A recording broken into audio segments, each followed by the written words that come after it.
Hoje eu vou contar para vocês como eu financiei um carro de 22 mil euros em Portugal, ainda saí com 6 mil euros livre na conta para utilizar como eu quisesse, com uma empresa que não tem nenhum histórico bancário em Portugal, não tinha na época, e eu vou contar aqui para vocês o passo a passo de como isso aqui foi feito. Vocês devem ter ouvido, provavelmente em vários lugares, eu já escutei isso, que empresas sem históricos elas não conseguiam crédito em Portugal. Isso foi o que eu vi várias vezes, é o que eu vejo várias vezes em comentários aqui nesse YouTube, e isso foi um dos pontos que eu resolvi desmistificar quando eu fui abrir a minha empresa e eu quis testar se isso realmente era uma verdade ou não. E aqui nesse vídeo de hoje eu vou contar o passo a passo de como eu fiz isso. Fica comigo até o final desse vídeo que eu vou mostrar os detalhes de como eu fiz isso e como eu construí o raciocínio para conseguir fazer isso, e vou também dar uma dica de livro lá no final que eu utilizei como ferramenta justamente para conseguir negociar de forma mais eficaz com os bancos e que funcionou e resultou nesse resultado que eu estou contando para vocês. Agora, antes de eu seguir para o vídeo, eu queria dar uma estatística para vocês. Eu comecei esse canal muito pequeno, ainda sou muito pequeno, estou muito feliz com o crescimento, com o apoio que vocês vêm me dando, eu não esperava isso tudo, mas apesar dos seguidores novos que estão me seguindo, me ajudando a crescer, tive um vídeo meu, inclusive, que eu falei que eu só tinha 3 seguidores, que um deles provavelmente era minha mãe ou nem isso, e hoje a gente está aqui com 900 seguidores, espero que quando você esteja vendo esse vídeo tenha até muito mais do que isso, mas a estatística é que apenas 20% das pessoas que veem esses vídeos realmente seguem o canal, ou seja, 80% do público que vem me acompanhando e que vem assistindo aos vídeos não me segue. Então, se você gosta desse tipo de conteúdo, se faz sentido para você, se faz você crescer também, então me ajuda também, segue aqui, deixa seu comentário, o seu like, que isso vai me ajudar muito a continuar construindo material e desenvolvendo aqui o mundo de TVDE no YouTube para vocês. E para começar, logo de cara, eu queria dividir isso aqui, vai ser dividido em blocos, mas o primeiro bloco é o seguinte: as pessoas valem mais do que dinheiro. Guarde isso para você, pessoas valem mais do que dinheiro. E isso funciona também em bancos. Isso significa também quando você vai conseguir crédito, quando você vai negociar crédito. O que é que acontece? Isso aqui foi um dos comentários que eu vi, inclusive, nesse canal. Inclusive, aconteceu uma discussão entre dois seguidores, onde um simplesmente dizia lá que crédito era só pegar e conseguir a documentação, reunir a documentação e enviar para o sistema do banco. Eles iam analisar lá, iam fazer uma avaliação de crédito e iam dizer se ia aceitar ou não. Bem, essa era uma visão que eu tinha no começo também, mas essa é uma visão simplista. E que se você estiver procurando coisas extraordinárias, você não vai fazer a mesma coisa que todo mundo. O que todo mundo faz é chegar lá, submeter sua documentação toda ou no banco ou no financeira, ele vai dizer se aprova ou não. Normalmente uma empresa sem histórico, aqui eu já dou a resposta para vocês, não vai ter financiamento, não vai conseguir financiamento em Portugal. Essa é a resposta simples. Mas o objetivo desse vídeo é destrinchar como fazer isso de forma diferente e como eu viabilizei isso de modo que vocês também possam utilizar. Então, se você também pensava dessa forma, acompanhe aqui. Se você discordar de mim, achar que tem uma outra forma, que não faz, se isso não faz sentido, isso só funcionaria para certo tipo de pessoa, escreve aqui seu comentário. Faça isso, por favor, de forma respeitosa com os outros coleguinhas que estão aqui assistindo o vídeo. Vamos construir um ambiente aqui de crescimento. Se você tiver alguma dica mais de como conseguir esse crédito e puder ajudar as pessoas, deixa aqui no comentário, escreve qual é a sua dica, para que a gente consiga beneficiar mais o setor e os novos empreendedores e motoristas que estão se aventurando aqui na área de DVDE em Portugal. Então, para começar, qual é o primeiro detalhe que eu queria dizer aqui para vocês? Como eu falei, as pessoas valem mais do que dinheiro. Então, quando você for negociar um crédito, existe esse caminho, que é o caminho mais simples, ou talvez seja o primeiro caminho a se procurar, que é submeter a sua documentação numa financeira. Mas, se você está procurando algo maior, tente se conectar com pessoas. São pessoas que vão fazer as coisas acontecer para você. E aí, qual é a primeira pessoa que você vai conectar quando for tentar fazer um crédito novo para a sua empresa que não tem histórico, que eu não tinha histórico. Então, eu procurei pensar nisso. E como é que que é que eu tentei ver? Eu digo, eu preciso criar um relacionamento com o banco. E como é que eu vou criar um relacionamento com o banco? Eu não crio relacionamento com uma empresa ou com uma instituição. Eu crio com um gerente. O banco é uma empresa, ele é feito de pessoas, e as pessoas é que vão estar lidando com as outras pessoas que são clientes.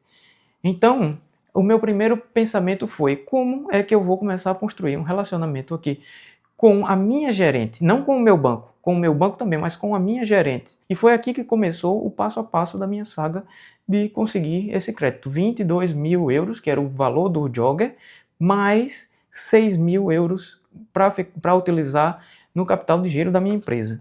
E a outra coisa é, quando você conversa com pessoas, talvez eles tenham soluções que nem você sabia. Então, quando você vai pedir um crédito de forma simples, onde você simplesmente submete a documentação, você não está sujeito a que uma pessoa do outro lado possa pensar para que é que você precisa daquele crédito, qual é o seu objetivo, qual é a sua finalidade, e talvez aquela pessoa ela vai ter a capacidade de dizer, talvez se a gente fizer de tal forma, isso aqui funcione. Talvez se a gente fizer tal tipo de caminho aqui, isso funcione para você. Talvez se não for esse tipo de crédito, mas for um outro tipo de crédito, isso aqui também funcione para você.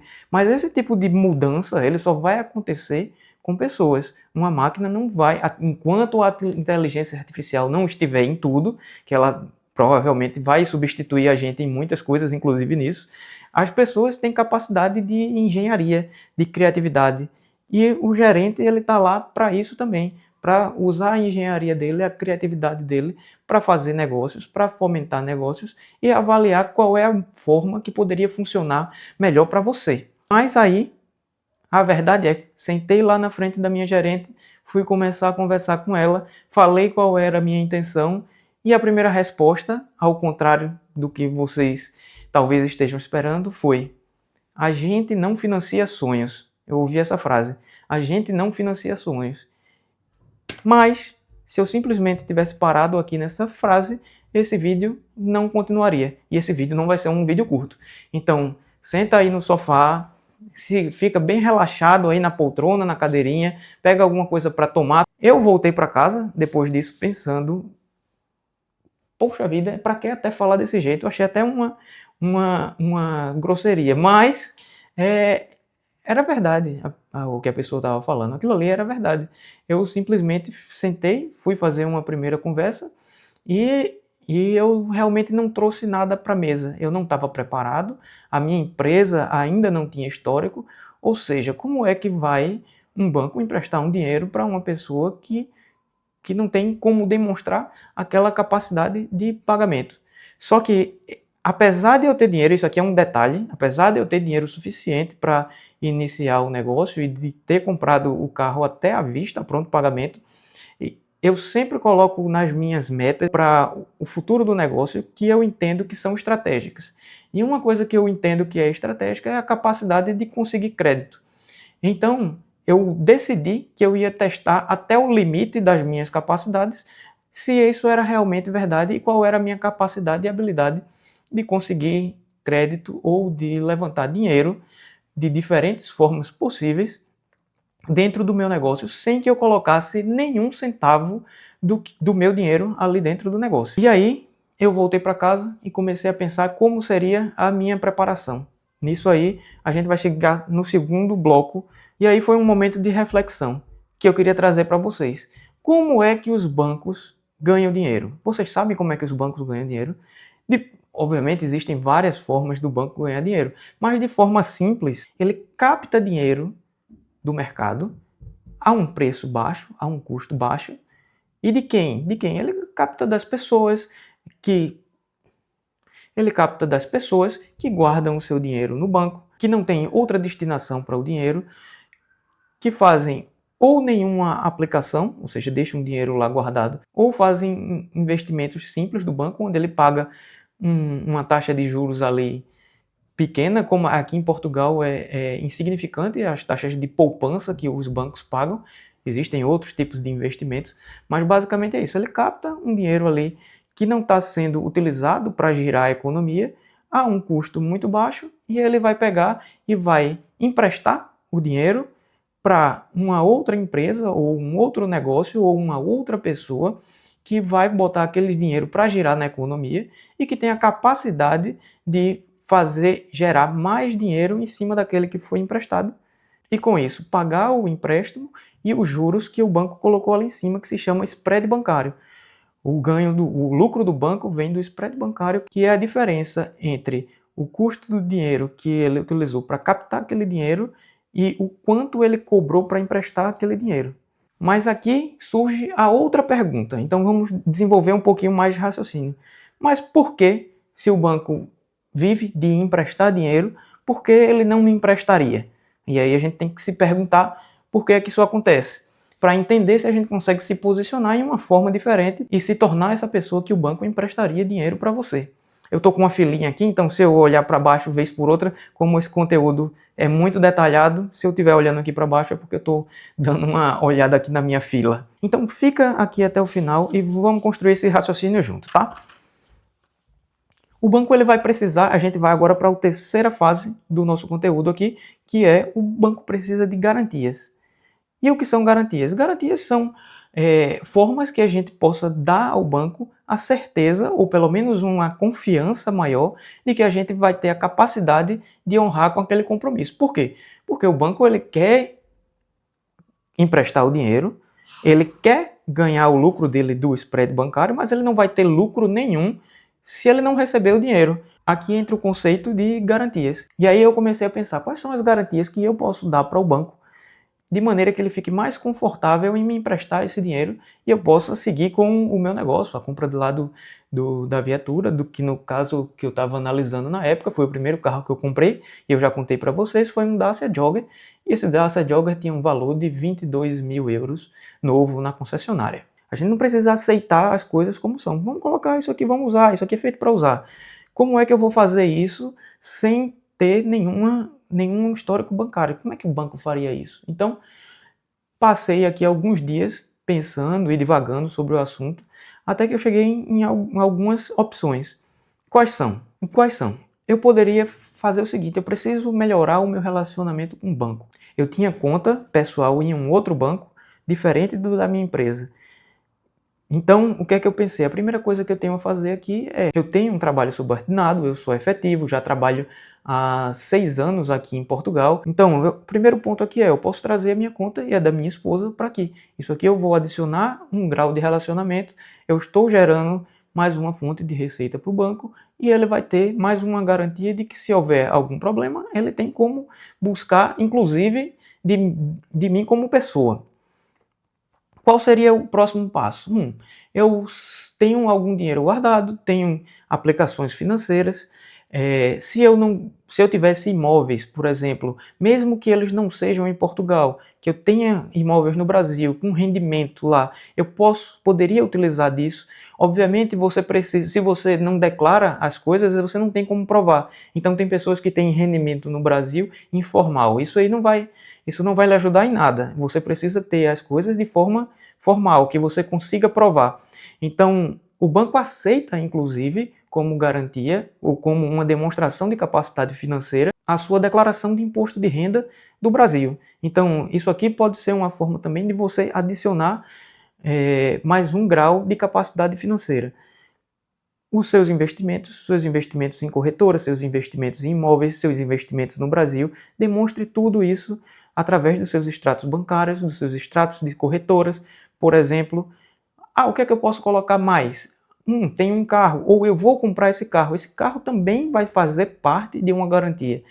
E se eu pegar e der uma entrada aqui maior, isso aqui também é mais um ponto. Se eu der uma entrada aqui maior, eu diminuo o risco do banco, porque qualquer coisa ele pode buscar o carro de volta e ter alguma margem ali. Então eu comecei a colocar no papel tudo que eu poderia trazer ali para a nossa conversa com a gerente e que poderia, de certa forma, demonstrar um pouco mais de capacidade financeira em honrar. Ou seja, eu tinha uma questão aqui de aplicações financeiras, que essas aplicações já tinham um bom histórico, eu tinha o meu salário que era efetivo, da minha esposa que era efetiva, eu trouxe as minhas contas para o banco, eu trouxe algumas aplicações para dentro do banco também, E esse foi um primeiro passo de preparação. Mas nada disso adianta se você não entender o conceito que eu vou falar aqui agora. E qual é o conceito? É o conceito de ciclos econômicos. Ou seja, a economia ela passa por ciclos de expansão monetária e de retração monetária. Não adianta que a gente vá tentar pedir um crédito em um ciclo onde não é favorável a você pedir um empréstimo. Ou seja, a economia é cíclica, ela tem momentos de expansão, como eu falei, e momentos de retração. E aí o que é que acontece? Quando a gente está em momentos de alta inflação, momentos de, como teve pandemia agora há pouco tempo, momentos como guerra na Ucrânia, quando iniciou, logo ali no começo, você e quando aconteceu ali, você começou a ter ali uma redução da cadeia produtiva, tanto de carros quanto de alimentos. E isso foi gerando o quê? Foi gerando inflação. Ou seja, você está num ambiente aqui onde estava se gerando inflação, onde tinha incerteza de guerra. Para isso foi preciso que se tomassem medidas para tentar reorganizar a economia. Mas antes eu queria falar como é que funciona a inflação. O que é inflação? Vou tentar falar de uma forma simples. Inflação, basicamente, ela é um choque entre oferta e demanda. Ou seja, quando a gente tem uma quantidade de produtos a ofertar que é estável, ou seja, que ela está parada naquele tempo, e a gente tem um aumento na demanda muito grande, o que é que vai acontecer? Não tem como se produzir mais em tão pouco tempo. No longo prazo, vai se poder produzir mais, mas no curto prazo não tem como se produzir mais em tão pouco tempo. Então, o que é que vai acontecer aqui? Vai acontecer um equilíbrio do mercado e esse equilíbrio vai ser refletido nos preços. Ou seja, os preços vão subir num ambiente onde a oferta de um determinado produto é o mesmo, mas a demanda é um pouco maior. E aí eu quero trazer um exemplo disso para vocês. Aqui em Portugal, por exemplo, a gente teve, e isso aqui não me entendam pelo lado político, isso aqui é só uma análise, não vou entrar nesse mérito de se é certo, se é errado, se faz bem ou se não faz. É só uma análise de inflação aqui. Em Portugal, recentemente teve uma medida do governo onde facilitava a compra de imóveis por jovens até 35 anos, se eu não estou enganado. E aí o que é que acontece? O governo paga a entrada do imóvel para os jovens até 35 anos. E o que é que acontece aqui? É que no curto prazo, quando a medida é tomada, não há tempo suficiente hábil para se construir tantas casas para atender a nova demanda de todos os jovens que vão poder comprar apartamentos sem dar entrada. E isso aqui, na verdade, a entrada era um bloqueador da demanda. Digamos, por exemplo, um apartamento de 200 mil euros. Era preciso uma entrada de 10 a 20%. 20% de 200 mil euros é 40 mil euros. E aí você pedir para um jovem ter 40 mil euros guardado onde está começando ali a vida produtiva, não é um dinheiro muito fácil de se conseguir. Então, isso existia uma inibição da compra de apartamentos por jovens pela incapacidade de ter o valor da entrada. A partir do momento que você tira essa barreira, ou seja, não precisa mais de valor nenhum de entrada, 40 mil euros a menos, você está liberando um novo grupo de pessoas que tem capacidade de compra que não estava previsto antes, dada a quantidade de casas e habitações que tem disponíveis no mercado atualmente. O que vai acontecer é a subida dos preços, como aconteceu em um curto período de tempo. Por quê? Porque a oferta não teve capacidade de crescer na mesma velocidade que aconteceu a demanda. A mesma coisa acontece quando a gente está com uma taxa de juros alta e de repente ela começa a descer. Isso aqui é uma mudança de ciclo econômico. Quando a gente está com uma taxa de juros lá em cima, ou seja, o custo de conseguir um empréstimo é muito caro. Ou seja, como as parcelas vão ficar muito altas, a capacidade de tirar dinheiro emprestado sua é muito menor. E aí, quando a taxa de juros começa a descer, o que é que vai acontecer? A parcela dos financiamentos vai ficar bem menor. Ficando bem menor, você tem capacidade de tirar mais dinheiro emprestado. Se você tem capacidade de tirar mais dinheiro emprestado, e aí todas as pessoas têm capacidade de tirar mais dinheiro emprestado quando a taxa de juros cai, você está aumentando de novo a demanda, mas a oferta é a mesma. Então, quando você está num ciclo econômico de diminuição de taxa de juros, as pessoas têm muito acesso ao crédito. As pessoas podem comprar muita coisa, ao mesmo tempo, o que é que vai acontecer? Isso vai dar um choque de oferta e no futuro vai começar a gerar inflação de novo. E isso não é mal. É assim que a economia funciona. Ela passa por ciclos de expansão e de retração. Ela vai estimular a economia para a economia girar e crescer. Isso aqui vai criar uma sensação de enriquecimento de população, que as pessoas estão tendo acesso a dinheiro, que estão podendo comprar as coisas. Isso, ao mesmo tempo, quando chegar a um certo ponto que a taxa de juros chegou lá embaixo e todo mundo está podendo comprar as coisas e ter acesso a crédito, isso vai começar a gerar inflação e começa-se o ciclo inverso de arroxo monetário e de aumento de taxa de juros para o quê? Para restringir o consumo e o acesso ao crédito. A economia se restringe de novo, isso não se aguenta por muito tempo, porque a economia precisa girar e precisa ser pulsante, e depois inicia-se um novo ciclo. Ou seja, você pedir um crédito para um carro ou uma casa, ou o que for, numa época onde a taxa de juros está elevada, e provavelmente você vai sentar na frente do banco e se você não tiver muita garantia, ele vai dizer que não. Ao mesmo tempo que se você estiver em uma época de expansão monetária ou redução de taxa de juros, você vai ter muito mais probabilidade de conseguir o que você quer. Então, esse é um ponto que você precisa ter em mente. Mas passada essa questão de ciclo econômico, aí eu vou contar agora, que foi minha fase de preparação, o que é que aconteceu quando eu fui para minha outra conversa com o banco. Aqui eu vou contar também para vocês qual foi a dica do livro que eu vou dar para vocês e o que eu utilizei.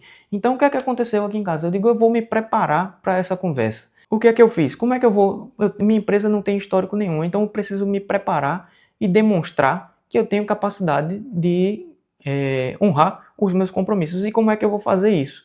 Eu vou me comportar como uma pessoa profissional, eu tenho que fazer isso. Eu sei fazer isso.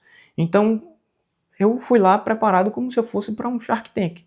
Comecei a fazer a projeção da minha empresa, qual era o fluxo de receita, fiz um valuation da minha empresa, e aí na preparação para negociar com o banco, eu encontrei o livro, que eu li ele todinho nesse período, que é Negocie como se a sua vida dependesse disso. Esse livro foi escrito pelo Chris Voss. Chris Voss, ele foi um investigador do FBI em situações de extremamente críticas. Eu não vou falar aqui o nome porque isso pode atrapalhar aqui o vídeo, mas em questões de sequestro e terror, vocês entenderam? E ele pegou e trouxe todas as técnicas deles de negociação para dentro, as principais técnicas de negociação para dentro desse livro, para que as pessoas pudessem utilizar também em outros ambientes de negociação que não só um ambiente de tão crítico nesse ponto, mas que são benéficos também no dia a dia. Então, quais são as principais ideias aqui que eu queria trazer para vocês também do livro? Uma é entender que o não, ele não é o fim de uma negociação, ele é justamente o contrário. Ele é o começo de uma negociação. Quando o gerente chegou e falou para mim que ele não financiava sonhos, ele deu o não dele. E aí, ao contrário do que a gente poderia pensar, a negociação se começou. Por quê? Porque quando a pessoa diz o não, ela entra numa situação de conforto. Por quê? Porque ela já disse o não e ela não vai fazer mais aquilo ali e ele ficou confortável e se desarmou. E quando ela se desarma, ela tem a capacidade de ouvir o que você tem a falar e você fizer uma argumentação coerente, ele, como está com uma sensação de controle, vai estar mais aberto a ouvir. Ao contrário de quando a gente está tentando convencer alguém a alguma coisa e aquela pessoa está com muito medo de ser enganada, por exemplo, de que aquilo ali não seja benéfico, ela fica retraída, com medo, e aí você não consegue ter espaço nem para negociar direito, porque ela está com medo da negociação. Quando você diz o não, você desarmou. Então, a partir daí, você começa a poder argumentar de verdade. A segunda questão lá que eu aproveitei para utilizar muito foi a questão de você utilizar, como ele chama, perguntas calibradas. Essas perguntas calibradas são perguntas capciosas, abertas, onde você muda o foco de quem está pensando de você para outra pessoa. Ou seja, você colocar as perguntas de maneira aberta para que o gerente, e eu comecei a utilizar isso, começasse a pensar em encontrar soluções para mim. Ou seja, quando a gente começa a perguntar qual seria a solução que você teria para o meu caso? Existe uma outra forma? Existe algum outro produto que o banco possa encontrar? O que eu poderia fazer de diferente aqui para demonstrar a minha capacidade financeira? E aí você começa a colocar a outra pessoa, ou o gerente, na posição de achar uma solução para você. Você percebe isso? E quando ele passa do foco de você para ele é quem está procurando a solução, ele é que está procurando como resolver. E aí a mágica acontece. Porque muitas vezes ele vê uma outra forma que você não está vendo, que eu não estava vendo. Quando eu cheguei lá, eu estava pedindo um leasing. E vocês vão ver aqui que aconteceu foi de forma diferente. E eu digo para vocês, deixe que o seu gerente ache a solução para vocês. Não tente achar como você quer, do jeito que você quer. Deixe que ele ache. Ele vai acabar encontrando alguma coisa boa, se realmente houver. A outra regra é aprenda a lidar com o silêncio. O silêncio é uma arma de negociação. E essa aqui é muito boa. Por quê? Quando você tem a capacidade de ficar em silêncio, confortavelmente, a outra pessoa se sente automaticamente obrigada e compelida a preencher esse vazio, porque incomoda. O silêncio incomoda. Então o outro começa a falar. Quando o outro começa a falar, ele começa mais uma vez a se colocar na posição de solução e de encontrar alguma coisa. E nisso ele vai dando informações, e é informações que você precisa, porque você não sabe qual é a melhor forma de conseguir aquilo. Então você precisa extrair. Então usar o silêncio numa negociação é uma excelente forma de você adquirir mais informação e fazer que a negociação prossiga. Uma última ideia que eu acho muito legal aqui é não aceite negociações de meio a meio. Ou seja, muitas vezes as pessoas estão acostumadas a fazer uma negociação do tipo, eu quero vender tal coisa por 100, aí o outro diz, eu pago 50, vamos fazer aqui o meio a meio e fica 75. A questão é que essa negociação não é uma negociação que não é a melhor para você. E para você fazer isso, você tem que usar engenharia financeira, engenharia de negociação, para você encontrar uma solução que não seja, na verdade, a meio a meio, mas que ela seja tão benéfica para você quanto para o outro lado, mas que não precisa ser a do meio. Percebe isso? E aí, qual foi a minha engenharia financeira que eu comecei a utilizar? Eu falei, eu me preparei pra caramba, cheguei lá, apresentei, bem apresentado, com projeções, com apresentação, levei o meu computador para mostrar à gerente o que é que eu pretendia fazer, apresentei qual seria a minha equipe, quais eram o ecossistema que eu estava utilizando para me sustentar e para fazer com que o negócio funcionasse. Então, o primeiro pilar aqui de apresentar e de mostrar quem eu era, inclusive falando sobre o meu currículo, sobre o meu histórico de trabalho, como era e com o que eu trabalhava. Mas não parei por aqui. Eu comecei a fazer o quê?